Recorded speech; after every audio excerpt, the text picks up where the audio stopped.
who was in bed with a migraine. Despite the fact that her husband denied her for taking the dangerous shortcut through the woods by Blackwater Lane around evening time, that too in the middle of the storm, but Cass took the shortcut. Along the way, she spots a stopped car with a woman in driver's seat. She battles with whether she should stop and help the lady in the car or keep driving. She chooses to stop in front of the car. However, when the lady does not indicate that she needs assistance, Cass continues heading towards home. After getting back home, she got a text from her best friend Rochelle. She was checking if Cass had purchased the present for a mutual friend, which she and Rochelle had agreed that she would do. Moreover, Rochelle claimed that it was decided that Cass would buy a lightweight luggage as a present, and all the friends put in 20 pounds each, so she should have 160 pounds with her. Cass was worried as she was still not able to recollect the event. She checked her drawer and found exactly 160 pounds.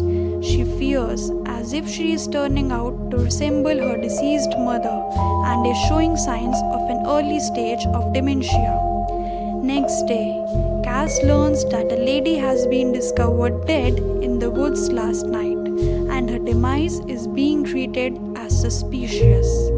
Cass started feeling guilty for not doing anything last night to save the lady from death. Cass was in a dilemma, as she cannot tell anyone that she saw the lady in the woods last night, as she misled Matthew and Rochelle that she didn't took the shortcut. Her guilt deepens even more when she discovers that the victim was Jane Walters, a woman whom she had met for the first time and liked. After quite a week, Matthew needed to get an alarm fixed in the house, so a man from Superior Security Systems arrived at Cassandra's house to give a quote for an alarm system in the absence of Matthew. She found the man very suspicious and felt vulnerable, but relaxed when the man left the house. Things worsen for Cass when she begins receiving phone calls from a silent caller who does not speak when she answers the phone. She also begins to see a man around the house whom she does not recognize. After a few days, Matthew found the alarm man waiting on their doorstep. The man claimed that Cass has agreed to have an alarm fitted and pulls out a form as well that was filled and signed by Cass. However, she does not remember at all when she ordered an alarm without asking to Matthew. She again fears that she is having memory lapses and turning like her mom. Worried about Jane, one day she reads an article about her death which included a picture of a big black-handled kitchen knife, which police believes is used by the killer to kill Jane. Cass started feeling dizzy.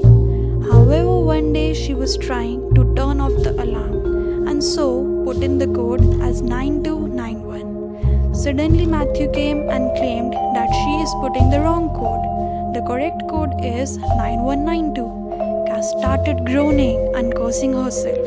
Worried about her memory loss, Matthew finally insists that she should see a doctor. The doctor prescribed pills which she was reluctant to take, but Matthew pressurized her to take them. The pills make her sleepy and soon she is sleeping through whole days. However, on weekends she does not take them as Matthew is around. He started becoming impatient with the memory loss and sleepiness, and they both begin to fight. One day, Cass wakes up feeling ill. At the hospital, she was diagnosed as having taken an overdose.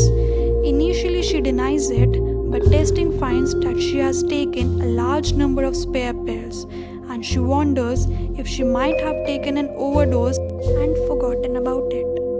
However, after few days, she spots a big black-handled knife in her house near the door that leads to the garden. She shouts and calls Matthew. However, when he checks, it was a small kitchen knife.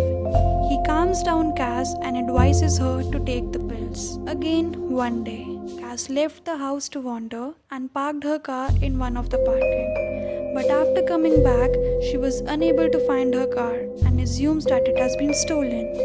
Then in the parking, she spotted a middle-aged man and told him about her car. However, when the man started finding the car, it was right there where Cass parked it. She again cursed herself for acting so stupid and forgetting things. Now, here's a big twist.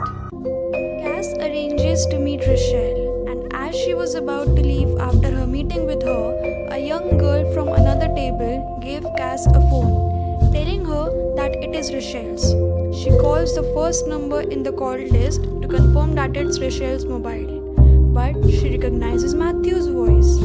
Then she also read the text messages between the both and discovers that all the events which were happening and persuading her to believe that she is suffering from dementia were plotted by Matthew and Rochelle. Rochelle texted Matthew to keep 160 pounds in a drawer so that Cass really can believe that she forgot about the present. Also, the silent caller was Matthew. He was doing silent calls to scare Cass.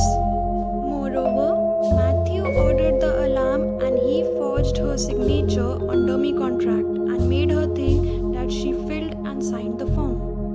The big black-handled kitchen knife was swapped with small kitchen knife by Rochelle to scare Cass.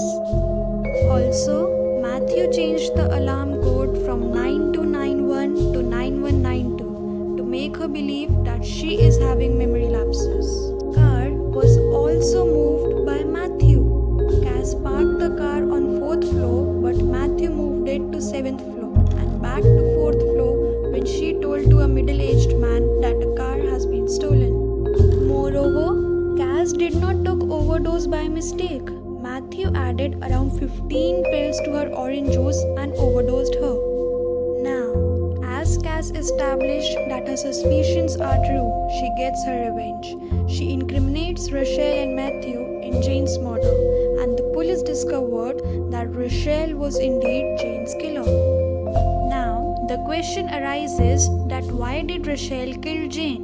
Why not she directly killed Cass? Rochelle confessed to police that about 2 years ago she had an affair with someone. He was married and had 3 young children, but he left his family for Rochelle. And once he did, she lost interest in him. So he went back to his wife and Rochelle started up the affair again. He left his family for the second time and again she lost interest in him. And now for the second time his wife didn't accept him and she spiraled into depression. The lady was Jane's best friend. So naturally Jane hated Rochelle for breaking up her friend's family not once but twice. However, after some time Jane spotted Rochelle making love with Matthew. Jane threatened Rochelle to tell Cass about their affair, so Rochelle panicked and killed her. Also, Rochelle started an affair with Matthew not because she loved him, she did it all for money. Cassandra's parents used to call Rochelle their second daughter, so she felt cheated when her parents in their will left everything for Cass. So after Cassandra's marriage, Rochelle decided that the only way to get her hands on what she felt was hers was through Matthew. Her plan was to get Cass certified as mentally unstable so that Matthew and Rochelle could keep her money. Rochelle felt that she deserved part of Cassandra's inheritance because she was close to her family and she helped Cass with her mother during her illness. Once Cass discovered the reality, she decides that it is the time to start living her life freely and cheerfully.